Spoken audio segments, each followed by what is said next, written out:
نبی پاک علیہ الصلوۃ والسلام فرماتے ہیں زینوا مجالسکم بالصلاۃ علی، اپنی مجالس کو مجھ پر درود پڑھ کر آراستہ کرو، فإن صلاتکم علی نور لکم یوم القیامہ، فرماتے ہیں مجھ پر تمہارا درود پڑھنا تمہارے لیے قیامت کے دن نور ہوگا۔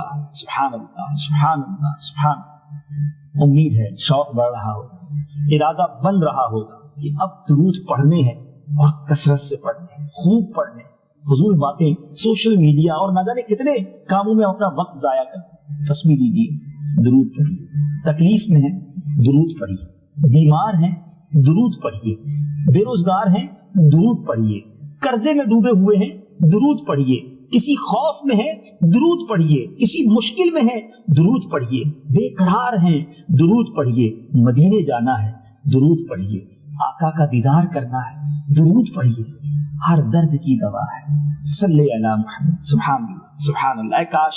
اے کاش میں اپنے لیے بھی دعا کرتا ہوں اور آپ کے لیے بھی دعا، آپ میرے لیے دعا کریں، اللہ ہم سب کو کثرت سے درود پاک پڑھنے والا بنا دے۔ بس ہمیں مزہ آ جائے درود پڑھنے میں، ہم پڑھتے رہیں اور اے کاش تصور جانا میں گم ہو کر پڑھتے رہیں، آقا کی یاد میں گم ہو کر پڑھتے رہیں، مدینے کا تصور باندھ کر پڑھتے رہیں، پھر ضرور کرم ہوگا نا۔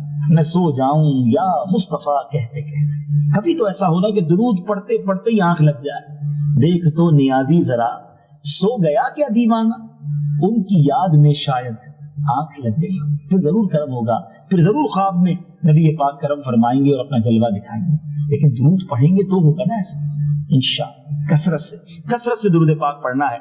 صلو علی الحبیب صلی اللہ تعالی علی محمد۔ مجھے اپنی اور ساری دنیا کے لوگوں کی اصلاح کی کوشش کرنی ہے انشاءاللہ۔